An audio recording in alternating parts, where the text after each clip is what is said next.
నిమిషం కూడా కాకముందే ఇక్కడ ప్రమాణం స్వీకారం చేస్తున్నాడు.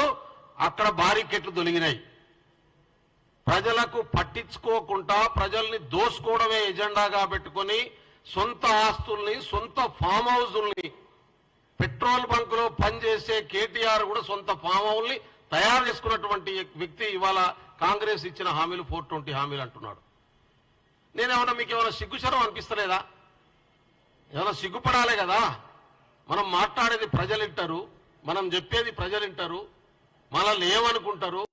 ఇంకా అధికారంలో ఉన్నామనేటటువంటి మత్తులో ఉంటే ఎట్లా కేటీఆర్ గారు? నేను అందుకనే చెప్తా ఉన్నాను, కాంగ్రెస్ పార్టీ ఇచ్చినటువంటి అన్ని హామీలను కాంగ్రెస్ పార్టీ అమలు చేస్తుంది. నంబర్ 1, మీ లెక్క దళితుడిని ముఖ్యమంత్రి చేస్తా అని చెప్పి ముఖ్యమంత్రి కుర్చీ తీసుకునే టైం రాగానే మీరే వచ్చి కేసీఆర్ గారు వచ్చి కుర్చీలో కూర్చోదు. మా పార్టీ ప్రజలకు వాగ్దానం చేసిందంటే చేస్తుంది. 48 గంటలు గడవక ముందే బస్సులలో మహిళలు ఇలా ప్రయాణం చేస్తా ఉన్నారు. 1 కాదు 2 కాదు, 6 కోట్ల మంది 6.5 కోట్ల మంది మహిళలు ఇప్పటికే ఫ్రీగా ప్రయాణం చేసినటువంటి పరిస్థితి. మీరు చేసిరా మీ ముఖాలకు ఎప్పుడన్నా? ప్రభుత్వ యంత్రాంగం గ్రామ కార్యదర్శి నుంచి చీఫ్ సెక్రటరీ దాకా ఇవాళ అందరూ పనిలో ఉన్నారు. మీ ప్రభుత్వంలో ఎప్పుడైనా ప్రభుత్వ అధికారులు పనిలో ఉండగా చూసిరా మీరు? కలెక్టర్లు ఎప్పుడు పనిచేయగలరా చూసిరా మీరు? ఇవాళ అధికారులు గ్రామాలకు పోయి ప్రజల దగ్గర దరఖాస్తులు తీసుకోగా చూసిరా మీరు? ఎవరైనా కేటీఆర్ ఎందుకు చేయించలేకపోయినావా? పెద్ద పొగరాకం మాటలు మాట్లాడుతున్నావు. నువ్వు మంత్రికి ఉన్నావు కదా. నీ మున్సిపల్ అధికారులు ఈ హైదరాబాద్ సిటీలో ఎక్కడైనా పనిచేయగా చూపించినావు ఆ రోజు? కానీ వాళ్ళు పనిచేస్తా ఉన్నారు. ఎందుకంటే మేము సిస్టమ్గా రన్ చేయాలనే మా ముఖ్యమంత్రి గారి ఆలోచన మేరకు పని జరుగుతున్నటువంటి పరిస్థితి. రాజ్యాంగంలో ఎవరికి ఏ అధికారాలు ఉన్నాయో ఆ అధికారాలను వాళ్ళకి అప్పచెప్పాలనేటటువంటి నిర్ణయం ప్రకారం ముఖ్యమంత్రి గారు పోతున్నారు కాబట్టి ఇలా పని జరుగుతున్నటువంటి పరిస్థితి ఉంది. 2 హామీలు అమలైనాయి, మిగతా హామీలు అమలు చేస్తాం. నువ్వేందా ఎగ్గుతో పట్టుకొని వచ్చింది చేతగాని నువ్వు మొత్తం అప్రపాలు చేసినావు. కాళేశ్వరం కుంగిపోతే సమాధానం చెప్పకుండా ఇది చిన్న సమస్యను మాట్లాడినవి నువ్వు. 1 కాదు 2 కాదు, 1,00,000 కోట్ల అప్పు చేసేసిర్రు. 1,00,000 ఎకరాలకు నీళ్ళు అని సాతగాని సౌటాలు మీరు ఎందుకు మాట్లాడుతున్నారు? మీరు నాకు అర్థం కాక అడుగుతున్నా. ప్రజలు అసహించుకుంటారు. ఇంకోసారి అట్లా మాట్లాడితే మీద ఉంచే పరిస్థితి వస్తుంది. 9 ఏళ్లు దోసుకున్నటువంటి వాళ్ళు మాట్లాడే నైతిక అర్హత ఈ రాష్ట్రంలో లేదు. పార్లమెంట్ ఎన్నికల్లో కొట్లాడతావు నువ్వు. 9 సంవత్సరాలు ఏం కొట్లాడారు మీ ఎంపీలు? పార్లమెంటుకు పోయి ఏం మాట్లాడారు?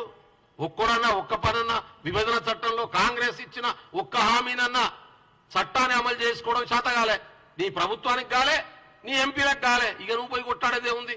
తెలంగాణలో బీఆర్ఎస్ పార్టీ ఒక ఇర్రిలవెంట్ పార్టీగా మారిపోయింది. ఇవాళ ఉన్న పునాదులు కూడా ఎగిరిపోయే పరిస్థితి వచ్చేసింది. దాంతో భయపడిపోయి అది కట్టి పెట్టుకోవడం కోసం రకరకాల మాట్లాడుతున్నటువంటి పరిస్థితి కనబడతా ఉంది. అందుకనే కేటీఆర్ నోరు దగ్గర పెట్టుకో.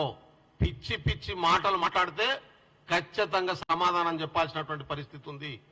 ప్రభుత్వం ఎక్కడన్నా చెప్పిన మాటను, కాంగ్రెస్ చెప్పిన మాటను అమలు చేయకపోతే నువ్వు ఎత్తి చూయించు. ఏది చేయలేదో, ఏం పని చేయలేదో చూయించు మాకు. అరే మొదలు పెట్టక ముందే ఇవాళ 4వ తారీఖులు ఉన్నాం. ప్రమాణ స్వీకారం కూడా చేయలే 4వ తారీఖు. 7వ తారీఖు చేసేటప్పటికి ఇవాళ ఎన్ని రోజులైందో నాకు అర్థం కాదు. ఇంత అహంకారం ఎందుకు వచ్చింది? తెలంగాణ ప్రజల సొమ్మును దోసుకున్న డబ్బుల వల్ల వచ్చినటువంటి మదం ఇది. ఈ మదాన్ని తెలంగాణ ప్రజలు ఓడించడం ద్వారా తగ్గించారు. రేపు మొత్తం గుంజేసే పరిస్థితి వస్తుంది. దృష్టిలో పెట్టుకోవాలని చెప్పి కోరుతా ఉన్నాను. ఇప్పటిదాకా మా బీజేపీ అధ్యక్షులు కిషన్ రెడ్డి గారు మాట్లాడుతూ ఉన్నారు. కిషన్ రెడ్డి గారు, అధికారంలో ఎవరున్నదా? నువ్వు నిన్నటిదాకా సహాయ హోంమంత్రి ఉంటివి కదనా? 10 సంవత్సరాల నుంచి అధికారంలో ఉండి ఏం పిక్తున్నారు మీరు? ఎందుకు తెలంగాణ విభజన హామీలు ఒక్కటి తెలంగాణ రాష్ట్రంలో తీసుకురాలేకపోయారు? మీరు ఎందుకు అమలు చేయించలేకపోయారు? 2G స్కామ్ జరిగిందా? ఏం చేస్తుంది మరి మోడీ ప్రభుత్వం? ఏం పిక్తున్నది మోడీ ప్రభుత్వం? ఎందుకు 2G స్కామ్ను బయటికి తీయలే? 2G స్కామ్ జరగలేదనే రిపోర్ట్లు ఎందుకు వచ్చినాయి? ఎందుకు వచ్చినటువంటి పరిస్థితి ఉన్నది? బొగ్గు స్కామ్ జరిగిందా? 10 సంవత్సరాల నుంచి గడ్డి బిక్తున్నావా నువ్వు? గాడిద పళ్ళు తోముతున్నదా నీ ప్రభుత్వం? జరిగితే ఎందుకు నిరూపించలే ఇప్పటిదాకా? ఎందుకు చర్యలు తీసుకోలేకపోయినావు నువ్వు? కాంగ్రెస్ పార్టీని బదనాం చేయడం కోసం జరగనటువంటి అంశాలని జరిగినట్టుగా చెప్పి నేషనల్ హెరాల్డ్లో స్కామ్ జరిగిందా? అది కనీస అవగాహన మంత్రిగా చేసినావు నువ్వు, కిషన్ రెడ్డి గారు కేంద్ర మంత్రిగా చేసినావు, పార్టీ అధ్యక్షునివి. కనీసం ఏమున్నదో తెలుసుకోకుండా మాట్లాడితే ఎట్లా? ఒక పత్రికను కాపాడడం కోసం కాంగ్రెస్ నాయకత్వం జాతీయ స్థాయిలో ఒక ప్రైడ్ ఉన్నటువంటి పత్రికను, జర్నలిస్టులను కాపాడడం కోసం జరిగిన ప్రయత్నాన్ని స్కామ్ల కింద కన్వర్ట్ చేస్తున్నటువంటి దుర్మార్గమైనటువంటి నీచమైనటువంటి రాజకీయ పద్ధతులు మీ ఇంత నీచంగా ఎవడు మాట్లాడతాడు? నేనంటా ఉన్నాను, సిబిఐకి ఎందుకు అప్పచెప్పాలి? మీకు అప్పచెప్పమని అన్నాం. కాళేశ్వరంలో జరిగిన కరప్షన్ జరుగుతుంటే ఎందుకు మీరు మాట్లాడలేదు? ఎందుకు మీరు ఎంక్వైరీ చేయలేదు? ఎందుకు మీరు శిక్షించే ప్రయత్నం చేయలేదు? కేంద్రంలో అధికారంలో ఉన్నారు కదా. ఆ కాళేశ్వరంలో జరిగినటువంటి ఇరిగేషన్లో జరిగినటువంటి కరప్షన్ లో మీరు వాటాదారులు కాకపోతే ఎందుకు స్పెక్టేటర్గా ఉన్నారు? ఎందుకు సైలెంట్గా ఉన్నారు? మేము ఆ రోజు సిబిఐ ఎంక్వైరీ డిమాండ్ చేసినాం. ఎందుకు? మేము ప్రతిపక్షంలో ఉన్నాం. మా అధ్యక్షుడు రేవంత్ రెడ్డి గారు రాతపూర్వకంగా కంప్లైంట్ ఇచ్చిండు. కేంద్ర ప్రభుత్వం విచారణ జరిపి ప్రజాధనాన్ని కాపాడండి అని. రియాక్ట్ అయ్యిరా? కనీసం రియాక్ట్ అయ్యిరా? విచారణకు ఆదేశించిర్రా? విచారణ జరిపాయి. మరి ఏం చేసిరు? మీరు సైలెంట్గా ఉన్నారు. అంటే ఆయన చేసిన దోపిడీలో మీరు వాటాలు పంచుకున్నారు కాబట్టి సైలెంట్గా ఉన్నారు. ఇవాళ మేము అధికారంలోకి వచ్చినాం. డైరెక్ట్ గా అత్యున్నతమైనటువంటి ఎంక్వైరీ, భారతదేశంలో పోలీసుల ఎంక్వైరీ మీద నమ్మకం లేకపోతే, సిబిఐ ఎంక్వైరీ మీద నమ్మకం లేకపోతే ప్రజలు కోరుకునేటటువంటి లాస్ట్ ఎంక్వైరీ జ్యుడిషియల్ ఎంక్వైరీ. అత్యున్నతమైనటువంటి ఎంక్వైరీ, న్యాయస్థానాల మీద నమ్మకం ఉంటది. అగో ఆ జ్యుడిషియల్ ఎంక్వైరీకి మా ముఖ్యమంత్రి గారు ఆదేశిస్తామని చెప్తా ఉన్నారు. లేదు సిబిఐకి ఇవ్వండి, దాంతో పాటు దీన్ని చేయండి. దేనికోసం? బ్లాక్మెయిల్ చేసి పైసలు తలా మల్ల మంచుకోవడం కోసమా? లేకుంటే వాస్తవాలు బయటికి రాకుండా ఆపడం కోసమా? లేకుంటే తప్పుడు నివేదికలు ఇప్పించి స్వతంత్ర సంస్థలుగా ఉన్నటువంటి కేంద్ర ప్రభుత్వ సంస్థలన్నీ మీ గుప్పిట్లో పెట్టుకొని రాజకీయ సంస్థలుగా మార్చి ప్రతిపక్ష పార్టీలు డైల్యూట్ చేయడం కోసం వాడుతున్నటువంటి పద్ధతి ఈ 9 సంవత్సరాల్లో ఉన్నటువంటి దేశం అంతా చూస్తా ఉన్నది. సిబిఐ చేసిన ఎంక్వైరీలు ఎట్లా జరుగుతున్నాయి? ఈడీలు చేసినటువంటి ఎంక్వైరీలు ఎట్లా జరుగుతున్నాయి? కేంద్ర ప్రభుత్వ ఆధీనంలో ఉన్నటువంటి ఇన్వెస్టిగేషన్ స్వతంత్ర ఏజెన్సీలను బీజేపీ పార్టీ ఆఫీస్ కింద పనిచేసే దాని కింద మార్చేసినటువంటి విషయం చిన్న పిల్లల్ని అడిగినా ఈ దేశంలో చెప్పేటటువంటి పరిస్థితి వస్తుంది. ఇవాళ అందుకనే మళ్ళీ అంటా ఉన్నాం, కిషన్ రెడ్డి గారు మీకు ఇక్కడ ఏం రోల్ లేదండి. నీకు కేసీఆర్ పెట్టించుకున్నాడు అధ్యక్షుడుగా. ఇది తెలంగాణ సమాజాన్ని ఎవరిని అడిగినా చెప్తారు. మీరు ఇవాళ ఏదో మాకేమైనా 1-2 సీట్లు వస్తాయని ఆశపడుతున్నటువంటి పరిస్థితి ఉన్నది. ఆ సీన్ లేదు. మీరు ఎన్ని ప్రయత్నాలు చేసినా ఇక్కడ మీకు గెలిచే పరిస్థితి లేదు. మీరు గెలిచేటోళ్ళు ఉంటే మీరే మొన్న పోటీ చేసేవాళ్ళు కదా. మొన్న ఎమ్మెల్యేగా మీ సొంత కాన్స్టిట్యున్సీ నుంచి పోటీ చేయకుండా ఎందుకు ఎక్కిపోయారు? మీరు గెలవరనే విషయం మీకు తెలుసు కాబట్టే అంబర్పేట నుంచి పోటీ చేయలేదు. ఇది చాలా స్పష్టమైనటువంటి విషయం, అందరికీ తెలిసింది. కాబట్టి అందుకనే అంటున్నాను, పార్లమెంట్ ఎన్నికల్లో 10 సంవత్సరాలుగా ఫెయిల్ అయిన ప్రభుత్వం ఎక్కడైనా ఉందంటే భారతదేశంలో ఈ 75 సంవత్సరాల్లో మోడీ గారు ఒక ఫెయిల్యూర్ ప్రధానమంత్రి. మోడీ గారు ఆయన మాట్లాడుతూ ఉన్నాడు, మోడీ గారు చాలా గొప్పవాడు అనే అంట.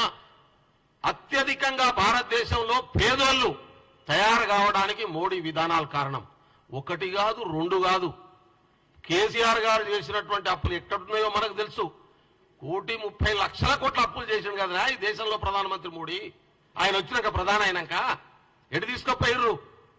కాంగ్రెస్ అధికారంలోకి ఉన్నప్పుడు 110 రూపాయలకు డాలరు క్రూడ్ ఆయిల్ ధర ఉంటే మేము 70 రూపాయలకు పెట్రోల్ ఇచ్చినాం, 59 రూపాయలకు డీజిల్ ఇచ్చినాం. ఇవాళ 69 రూపాయలు క్రూడ్ ఆయిల్ ధర ఉన్నది ప్రపంచ మార్కెట్లో. ఎంతకి ఇస్తున్నా మీరు? 110 రూపాయలు పెట్రోలు, 100 రూపాయలు డీజిలా? ఇది దోపిడీ కాదా? ఇది దోపిడీ కాదా? మరి అంతర్జాతీయ మార్కెట్లో తగ్గితే ఆ బెనిఫిట్స్ కన్జ్యూమర్ కు రావాలి కదా. ఎందుకు వస్తలేవు? ఎవరికి పోతున్నాయి అన్ని? ఎటు పోతున్నాయి? మీరే అన్నారు కదా 5 ట్రిలియన్ డాలర్ల ఎకానమీని తయారు చేస్తామని. ఎందుకు కాలే? 2002 వరకు ఈ దేశంలో అందరికి ఇండ్లు ఇస్తామని ఎందుకు కాలే? 2003 వరకు ఈ దేశంలో అసలు మంచినీళ్ల సమస్యను తీరుస్తామని ఎందుకు తీర్చలే? ప్రతి రైతు ఆదాయాన్ని 2022 వరకే డబుల్ చేస్తామన్నారు కదా, ఎందుకు డబుల్ కాలే రైతుల ఆదాయం? ఎందుకు వేల మంది లక్షల మంది రైతులు ఆత్మహత్య చేసుకుంటున్నారు? 25 లక్షల కోట్లు ఇవాళ భారీ పెట్టుబడిదారులకు మీరు మాఫీ చేస్తారు, వాళ్ళని విదేశాలకు పంపిస్తారు, మోడీ గారి మీటింగ్లకు వచ్చి కూర్చుంటారు, మేహుల్ భాయ్ అని మోడీ గారు సంబోధిస్తారు. అంత ప్రేమలు ఈ దోపిడి దొంగలతో మీకున్నటువంటి దోస్తు. రాహుల్ గాంధీ గారు పార్లమెంటు సాక్షిగా అడిగింది కదా, 20,000 కోట్ల రూపాయలు కంపెనీలో అదానికి ఎక్కడి నుంచి ఎవరు పెట్టిర్రు అనే ప్రశ్న. ఎందుకు సమాధానం చెప్పలే? పోనీ దాని మీద ఎంక్వైరీ చేసిర్రా?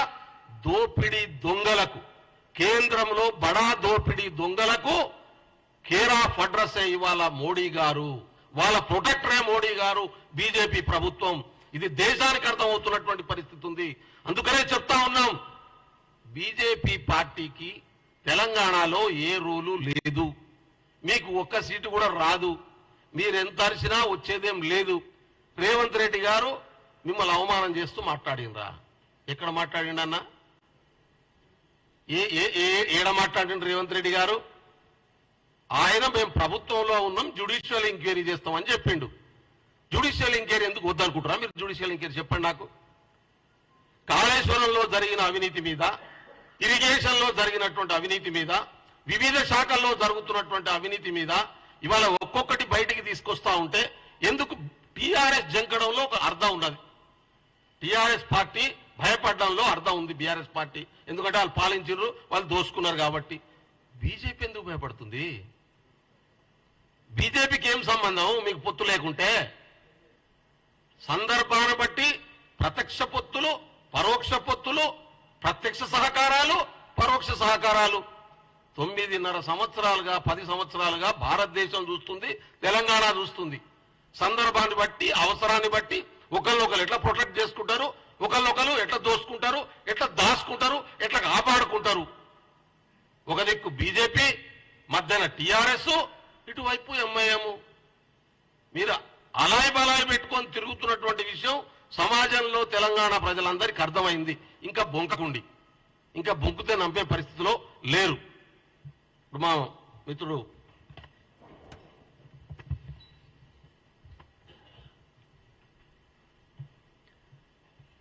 పాత్రికేయ మిత్రులందరికీ నమస్కారం.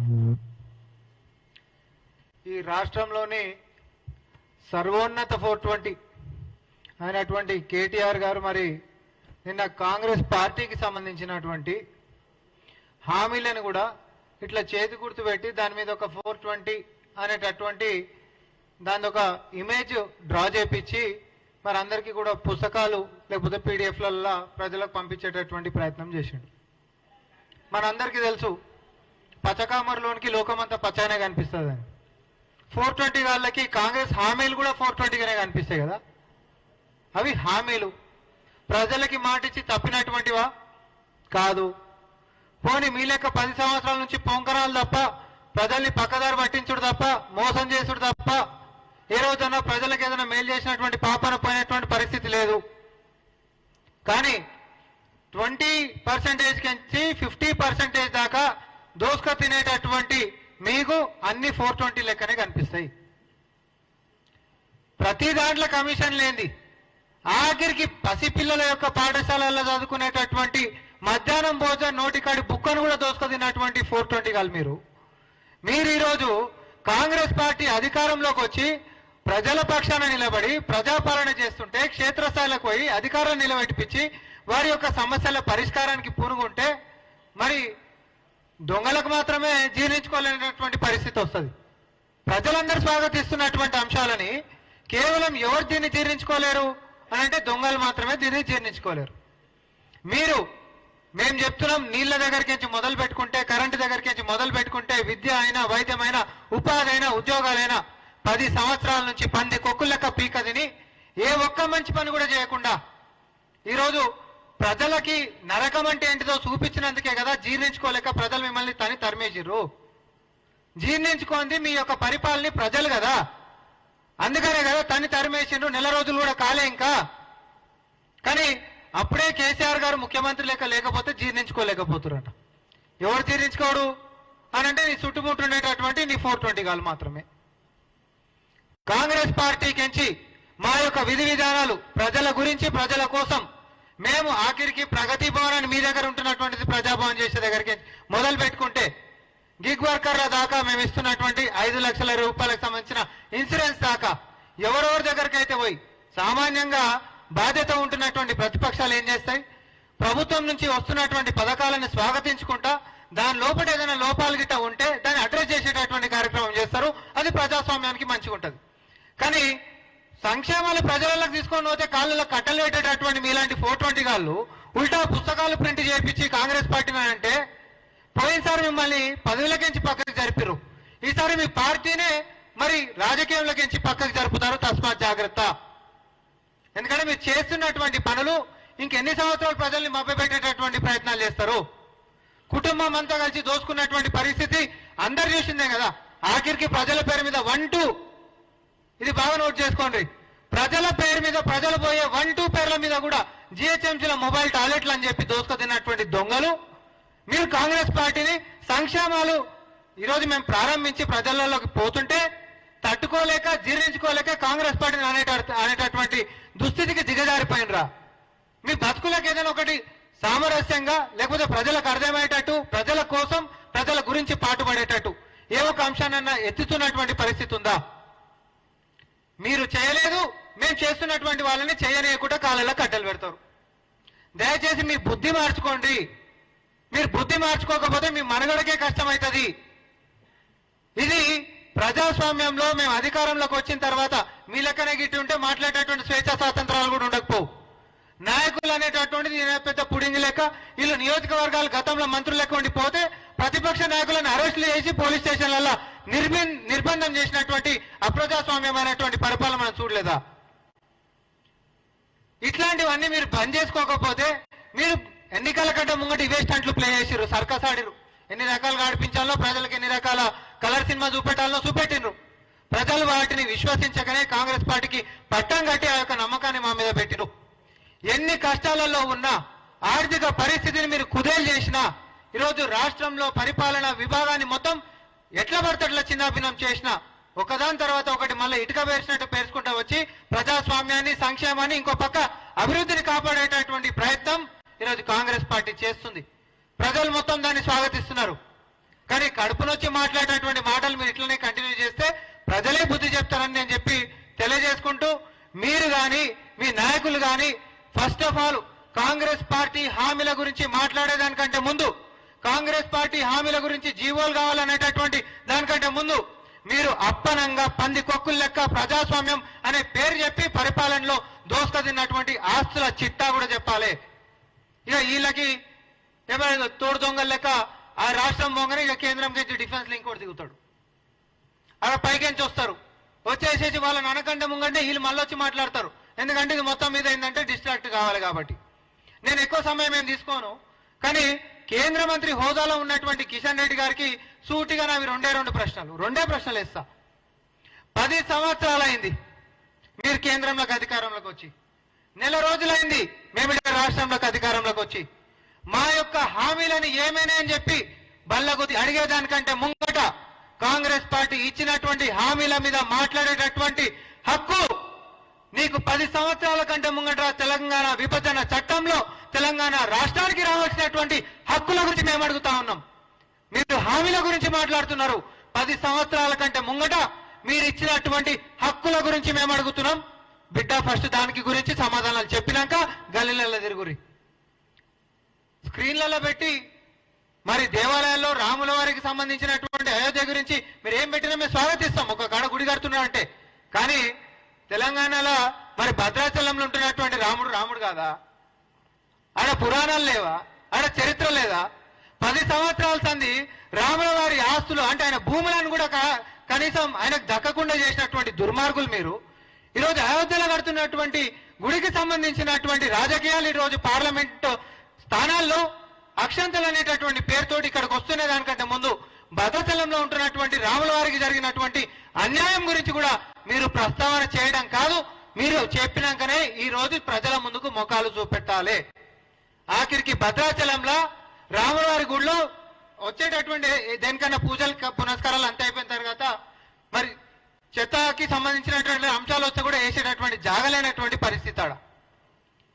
ఎందుకు ఇంత చిన్న చూపంటున్నా నేను? దేనికోసం ఈ రాజకీయం? కేవలం రాముల వారిని ఆయన పేరు వాడుకుంటా మళ్ళా లోక్సభ ఎన్నికలలో ఓట్లెట్లా దండుకోవాలనేటటువంటి మీ యొక్క కుటిల బుద్ధిని తెలంగాణ సమాజం చూసింది. కానీ మీ యొక్క రాజకీయ ఎత్తుగడలు జిహెచ్ఎంసీలో చూసిండ్రు, దుబ్బాకలో చూసిండ్రు, హుజూరాబాద్ లో చూసిండ్రు. అన్ని రకాలు కూడా చూసిన తర్వాతనే మ్యాండేట్లో మీకు ఏడ జాగయ్యలేదు. లోక్సభలో మీరు ముఖాలు చూపించేదానికంటే ముందు 10 సంవత్సరాల కంటే ముంగట విభజన చట్టంలో ఇచ్చినటువంటి హక్కుల గురించి చేసిన తర్వాత రావాలి. అయితే మరి మా యొక్క ముఖ్యమంత్రి గారిని కిషన్ రెడ్డి గారు ప్రశ్నించేదానికంటే ముంగట రెండో ప్రశ్నకు నేను వస్తున్నా. కాళేశ్వరంకి సంబంధించినటువంటి అవినీతి మీద మరి సిబిఐ విచారణ చేయాలంటే నమ్మకం లేదు మాకు. ఎందుకంటే ఉన్నన్ని రోజులు కాపాడిన వాళ్ళు స్వయాన ప్రధానమంత్రి వస్తాడు, ఆధారాలు మాకాడు ఉన్నాయి, మేము చర్యలు తీసుకుంటామంటాడు. స్వయాన హోంమంత్రి వస్తాడు, ఆధారాలు మాకాడు ఉన్నాయి, చర్యలు తీసుకుంటామంటాడు. మళ్ళా ప్రధానమంత్రి వస్తాడు, దేశానికి మొత్తం పైసలు ఇచ్చే పైసలు కల్వకుంట్ల కుటుంబానికి అవినీతి చేస్తేనే వచ్చినాయి, ఇవన్నీ పైసలు ఏరికించి వచ్చినాయి, ఎంత అవినీతి చేస్తే వచ్చినాయి అని చెప్పి నువ్వే మాట్లాడుతావు. కానీ ఏ రోజు చర్యలు తీసుకోవు. కానీ ఒకటే ప్రశ్న అడుగుతున్నా, కాళేశ్వరంలో పాత ఉంటున్నటువంటి టీఎంసీకే వైబిలిటీ లేదనేటటువంటిది కాంగ్రెస్ పార్టీ లిఖితపూర్వకంగా మీ ముంగట పెడితే ఎక్స్ట్రా టీఎంసీకి పర్మిషన్లు ఓడిచ్చిండు, మీ అయ్యిచ్చిండా? ఎక్స్ట్రా టీఎంసీకి పర్మిషన్లు ఓడిచ్చిండు. అప్పటికే ముందుకే నీళ్ళు వస్తలేవు, తెలంగాణకు అన్యాయమైంది, వనరులు మొత్తం మోసపోతున్నాము, తెలంగాణ జాతి రోడ్డు మీద పడబోతుంది, రానున్నటువంటి 20 సంవత్సరాలు అప్పులకు పోతామని చెప్పి కాంగ్రెస్ పార్టీ పదే పదే చెప్పింది. అయినా కూడా ఎక్స్ట్రా టీఎంసీకి ఏ చెకింగ్ లేకుండా నువ్వు పర్మిషన్లు ఓడిచ్చిండు. మీరు జోగి రాసుకొని తెలంగాణకి బూడిద రాల్పించారు. అప్పనంగా ఉంటున్నటువంటి ఆస్తులను మొత్తం కొల్లగొట్టింది మీరు కదా. మీరు ఈరోజు వచ్చి కాంగ్రెస్ పార్టీని విమర్శించే నైతిక హక్కు. కాంగ్రెస్ ప్రభుత్వం ఏమో ఇటుకే పేర్చి ప్రభుత్వ రంగ సంస్థల్ని కడితే దొంగల లెక్క అమ్ముకుంటా వ్యాపారం చేయాల్సినటువంటి అవసరం మనకేముంది, ప్రైవేట్ వానికి చేద్దామని చెప్పి అప్పనంగా అప్పచెప్పుకుంటా సుమారు 1,16,00,000 కోట్ల అప్పు 10 సంవత్సరాల్లో చేసి ఒక్క కొలువు వెళ్ళలేనటువంటి మీ బతుకులు, ఒక హక్కుని నెరవేర్చాలన్నటువంటి మీ యొక్క పరిపాలన, తెలంగాణలోకి వచ్చి తెలంగాణలో సుపరిపాలన కోసం పాటుపడుతున్నటువంటి కాంగ్రెస్ పార్టీని విమర్శించేటటువంటి నైతిక హక్కు మీకు లేదు. ముందు బీఆర్ఎస్ పార్టీలో ఉండి అన్యాయము అవినీతి ఆధారాలు ఉన్నప్పటికీ కూడా చర్యలు తీసుకోలేదు. ఆధారాలు ఈ రోజు కూడా మీ కాడనే ఉన్నాయి. అధికారంలో కూడా కేంద్రంలో మీరెవరు? ఫస్ట్ వాళ్ళ మీద చర్యలు తీసుకున్న తర్వాత మీరు మిగతాది మాట్లాడరు, మేము కూడా జవాబులు చెప్తాం. కానీ కాంగ్రెస్ పార్టీ సంక్షేమాలని ప్రజల్లోకి తీసుకొని పోతున్నటువంటి దాన్ని అడ్డుకట్ట వేస్తే ప్రజలే తిరగబడతారు, ప్రజలే చూసుకుంటారు. ధర్మం పేరు మీద రాజకీయాన్ని ముడిపెట్టి ప్రజల్ని పక్కదారి పట్టించేటటువంటి ప్రయత్నాలని తెలంగాణ జాతి ఒప్పుకోదు. సంక్షేమం సంక్షేమమే, అభివృద్ధి అభివృద్ధే, ధర్మం ధర్మమే, దేవుడు దేవుడే. చాలా స్పష్టంగా ఉన్నారు ప్రజలు. మీరు పరిపాలనలో చేసిందేమని ఉంటే చెప్పి గల్లీలకు రావాలి, లేకపోతే మా వల్ల కాదు అనేటటువంటి సంగతి మేమే చెప్తాం గల్లీలకు పోయి. మీరు ఎల్ఈడి స్క్రీన్లు అన్నారుగా, మేము కూడా అదే ఎల్ఈడి స్క్రీన్లతోటి మీ యొక్క దుకాణం మీద కూడా మేము బయటికి తీసుకొని వస్తాం. ధన్యవాదాలు.